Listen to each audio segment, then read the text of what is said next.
So in this video, we're going to review preventative screen reminders and how to check the callbacks and the reminders once a preventative screen is invoiced. So I have my cat here, for example, and the invoice associated. So to invoice, you're going to double click and then you're going to search preventative. Notice that this search for word is checked off. And then I'm going to choose which type of profile that I want, and make sure that you double check with your doctors which profile that they want for the patient, because there are several.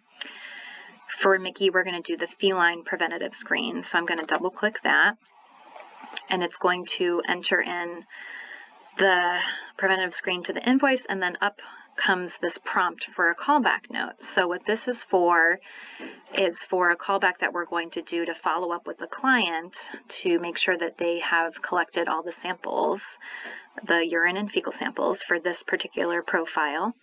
And if the samples were collected during the appointment, you don't need to go through this step. It will still generate a little callback reminder that you'll have to delete if the samples were collected. So let's say hypothetically that Mickey did not produce any urine or stool for us for this profile.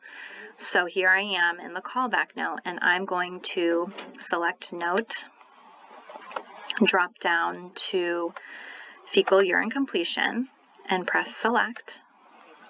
So a canned text goes in for someone to call or text the owner to let them know that they have a week left to bring in the sample. So once they come in and they have this preventative screen done, they have a month to bring in a urine, a fecal, or both.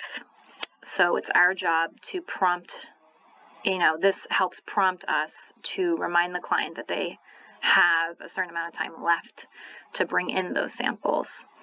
So that's what this is for. So when we press OK, the callback will go in. We're going to review that in a minute and say, I'm working with Dr. Lyons, so I'm going to put in her number for the feline preventative screen charge, and I'm going to save it. And that is going to generate my lab request forms and my labels. So specimen details you do need to do in order to print your forms. So you're going to click on it, and collection method. So if samples were collected, the urine sample, you need to select what type of urine sample it is. Was it a cystocentesis? Was it a free catch? If they didn't provide a urine sample, you can go to unknown,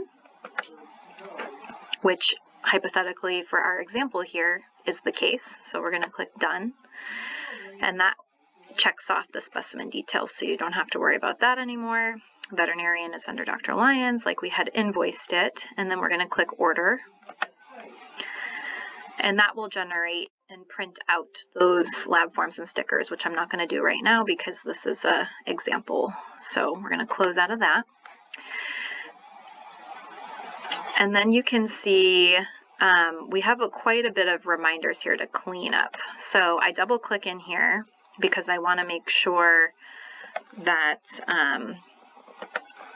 we have the right reminders. So we're going to just clean up a few things. Just ignore what I just did because that was from a previous video. So they're going to generate a UA completion reminder for the urine sample and a fecal completion reminder for the fecal sample. Now, like I said before, if the urine and the fecal samples were brought in at the appointment, or if they were collected successfully, you can delete both of these out of the file because we already have them. We don't need to generate a reminder that they need to bring them in. So, but in this example, Mickey did not produce a urine or fecal for us, so I do want to leave them in.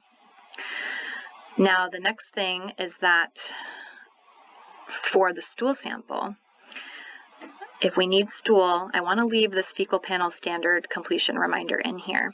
But because the feline preventative screen, when it's invoiced, it generates automatically a reminder a year out, it does for the fecal. So now it's telling me for this right here, fecal ova and parasites 8/18/2022, which would be the case if the sample was present right there when the lab work was sent out. But in this case, it's not. So what I need to do then is, since it's inaccurate, I'm going to delete it. And that way, when that sample does come in, it's going to be invoiced as a fecal completion, causing a new reminder for a year out from that date.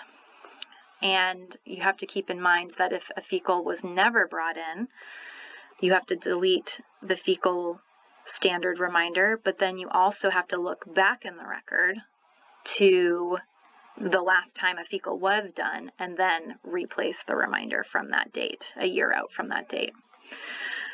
So that's, as far as the letter reminders, that's all you have to kind of worry about. With the callbacks, notice right here we have a callback in. Now it's under Dr. Lyon's code because that is who we invoiced the preventative screen under. However, this was the callback that we had created for a technician to call or text or email the owner that they have a week left to do the sample. So we're going to change this to TEC. And if we open it, you can see right here that they have a week left to bring the sample, and a technician is going to give them a call. And we OK. So that's put in as well. All right. So, and then what I was saying earlier was, again, if they don't bring in that fecal sample, you have to delete this completion reminder, but put back in the original reminder. And you can do that by searching right here in the lab tab. Just search, search, search until you can find the last time a fecal was done, and then do a reminder a year from that. So that you will have to manually put in. And, you know, hopefully they bring in their samples. And if they don't, you know, we have to adjust the reminders again. But hopefully this was helpful in understanding how the reminders need to be reviewed and updated if needed.